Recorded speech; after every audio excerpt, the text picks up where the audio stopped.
அதில் எனக்கு ரொம்ப பெருமை, மகிழ்ச்சி.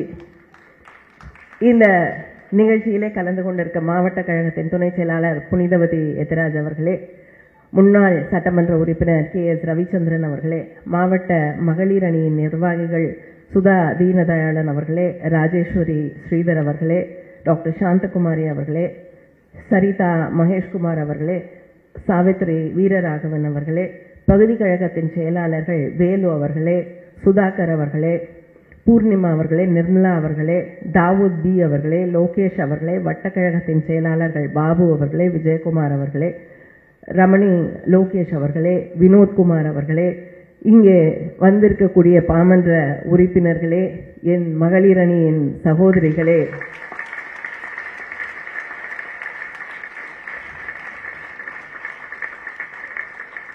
திராவிட முன்னேற்ற கழகத்தின் மூத்த முன்னோடிகளே, முன்னணி செயல் வீரர்களே, நம்முடைய அன்பு தலைவர் கலைஞரின் உயிரினும் மேலான அன்பு உடன்பிறப்புகளே, உங்கள் அத்தனை பேருக்கும் என்னுடைய பொங்கல் வாழ்த்துக்களையும் தமிழ் புத்தாண்டு வாழ்த்துக்களையும் தெரிவித்துக் கொள்கிறேன். பொங்கல் மற்ற எல்லா நிறைய விழாக்கள் இருக்கு. அது ஒவ்வொரு மதம் சார்ந்த விழாவாக, இல்லைன்னா ஒரு பகுதியில் இருக்கக்கூடிய மக்கள் சார்ந்திருக்கக்கூடிய ஒரு விழாவாக கொண்டாடப்படும். ஆனால் உலகத்தில் எங்கு தமிழர்கள் இருக்கிறார்களோ அங்கெல்லாம் மதம் ஆச்சரியங்கள், ஜாதி வித்தியாசங்கள் எல்லாவற்றையும் கடந்து ஒரு விழாவை ஒன்றாக தமிழர்களாக இணைந்து நாம் கொண்டாடி கொண்டிருக்கிறோம் என்றால் அது ஒரே விழா, பொங்கல் திருவிழா.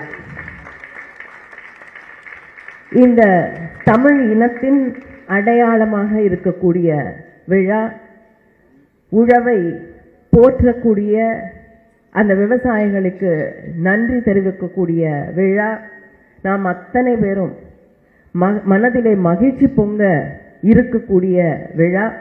அதனால தான் எவ்வளவோ நிதி சுமைகள் இருந்தாலும் நம்முடைய முதலமைச்சர் அண்ணன் தளபதி அவர்கள் எவ்வளோ கஷ்டம் அரசாங்கத்திற்கு வந்தாலும் பொங்கல் திருவிழாவில் கொடுக்க வேண்டிய பணத்தை நான் நிச்சயமாக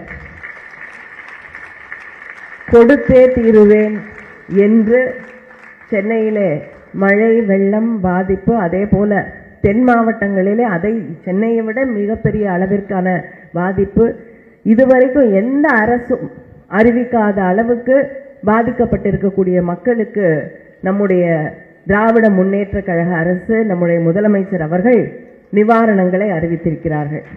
இதுவரைக்கும் இந்தியாவில் எந்த அரசும் வெள்ளத்தால அடித்து செல்லப்பட்ட வீடுகளை நாங்கள் மறுபடியும் கட்டித்தருவேன் என்று எந்த மாநில அரசும் சொன்னதில்லை. அதை சொன்னது நம்முடைய முதலமைச்சர் அவர்கள். அப்படி இதே போல விவசாயிகளுக்கு பாதிக்கப்பட அத்தனை பேருக்கும் உதவிக்கரம் நீட்டக்கூடிய நம்முடைய ஆட்சியிலே இவ்வளவு சுமைகள் இருந்தாலும் வந்துட்டு போறாங்க டெல்லியிலிருந்து, இல்லையா? ஆனா இதுவரைக்கும் பாதிக்கப்பட்ட மக்களுக்கு எதையும் செய்யவில்லை, எதையும் தரவில்லை என்பதுதான் வருத்தமான ஒரு விஷயம். இதை கொடுத்துருக்கோம், அதை கொடுத்துருக்கோம், அதை செலவு பண்ணணும், இதை செலவு பண்ணணும்னு சொல்றாங்களே தவிர பாதிக்கப்பட்ட மக்களை பார்த்து அவர்கள் எந்த அளவுக்கு பாதிக்கப்பட்டிருக்காங்க, நம்முடைய கடமை இருக்கு, கடப்பாடு இருக்கு. இந்த நாட்டில் இருக்கக்கூடிய வரியை எப்படி உரிமையோடு வாங்கிக் கொள்கிறோமோ அதே போல அங்கே பாதிக்கப்பட்டிருக்கக்கூடிய மக்களுக்கு நாம் உதவிக்கரம் நீட்ட வேண்டும். அதே போல இங்கே இருக்கக்கூடிய மக்களுக்கு நியாயமாக நாம் தர வேண்டிய அந்த வரியிலிருந்து நாம் பெற்றிருக்கக்கூடிய அந்த பகுதியை அவர்களுக்கு நியாயமாக சேர வேண்டிய அந்த தொகையை அந்த மாநிலத்திற்கு வழங்க வேண்டும் என்ற எண்ணமே இல்லாமல் இங்க அடிக்கடி வந்து நமக்கெல்லாம் சமால் விட்டு பேசிக் கொண்டிருக்கிறார்கள். இங்கேயும் ஒருத்தர் தப்பா கணக்கெல்லாம் சொல்லிக்கிட்டு இருக்காங்க. ஆனால் மக்களை பற்றி அக்கறை இல்லாமல், அதுவும் தமிழக மக்கள் எங்களுக்கு ஓட்டு போட மாட்டாங்க, அதனால நாங்கள் அவங்களுக்கு எந்த உதவியும், எந்த கஷ்டப்பட்டாலும் நான் எந்த உதவியும் செய்ய மாட்டோம் என்று நினைக்கக்கூடிய ஒரு ஒன்றிய அரசு இன்று இருந்து கொண்டிருக்கிறது. விரைவிலே அதை மாற்றக்கூடிய ஒரு காலம் விரைவிலே வரப்போகிறது. அதை மாற்றுவதற்கான முனைப்போடு நம்முடைய முதலமைச்சர் அவர்கள் உழைத்துக் கொண்டிருக்கிறார்கள். திராவிட முன்னேற்ற கழக ஆட்சியிலே யார் உதவி இருந்தாலும் இல்லை என்றாலும் என்னுடைய மக்களை நாங்கள் காப்பாற்றுவோம் என்று நிற்கக்கூடிய ஆட்சி திராவிட முன்னேற்ற கழக ஆட்சி.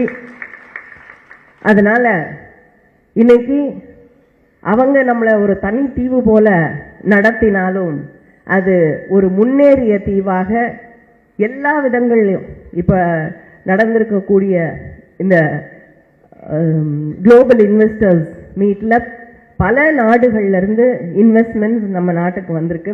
நம்முடைய தமிழ்நாட்டுக்கு வந்திருக்கு. வேலை வாய்ப்புகள் உருவாக்கக்கூடிய வாய்ப்பை அது உருவாக்கி இருக்கிறது. அதே போல எல்லா துறைகளிலும் நாம் முன்னேறிய ஒரு மாநிலமாக, மற்றவர்களுக்கு எடுத்துக்காட்டாக இருக்கக்கூடிய ஒரு மாநிலமாக சிறந்து விளங்கி கொண்டிருக்கிறோம். அதற்கு மிக முக்கியமான காரணம் தமிழ்நாட்டில் தலைவர் கலைஞராக இருக்கட்டும், எப்பொழுதுமே பெண்களுக்கு தரக்கூடிய முக்கியத்துவம், பெண்களுடைய கல்வியாக இருக்கட்டும், வேலை வாய்ப்புகளாக இருக்கட்டும், அவங்க சொந்த காலில் நிற்பதற்கான பல்வேறு திட்டங்களாக இருக்கட்டும், தொடர்ந்து பெண்களுடைய முன்னேற்றம், அவர்கள் தன்னம்பிக்கை நிறைந்தவர்களாக இருக்க வேண்டும் என்று தீட்டப்படக்கூடிய இந்த திட்டங்கள் தான் இன்று தமிழகத்தை முன்னணியிலே நிறுத்தி இருக்கக்கூடிய மாநிலமாக மாற்றி இருக்கிறது. இந்த வாய்ப்புகளை பயன்படுத்தி நீங்கள் உங்களுடைய அடுத்த தலைமுறையை சார்ந்த பெண்கள், அதற்கு அடுத்த தலைமுறையை சார்ந்த பெண்கள் இந்த உலகத்தையே வழிநடத்தக்கூடியவர்களாக வர வேண்டும், உருவாக வேண்டும் என்று மறுபடியும் என்னுடைய பொங்கல் வாழ்த்துக்களை தெரிவித்துக் கொள்கிறேன். உங்களை எல்லாம் சந்தித்ததிலே மட்டற்ற மகிழ்ச்சி. நன்றி.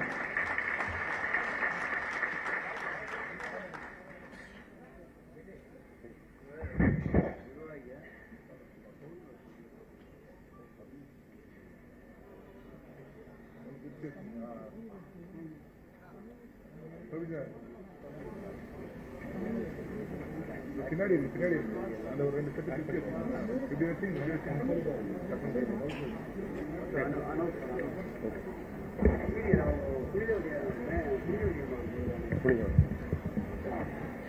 கைத்தீர்க்கலாம் பொங்கல் திருவிழாவின் பரிசு பொருட்களை கவிஞர் கனிமொழி அவர்கள் வழங்க மாவட்ட துறை செயலாளர் புனிதவதி எத்திராசன் அவர்கள் பெற்றுக் கொள்கிறார்.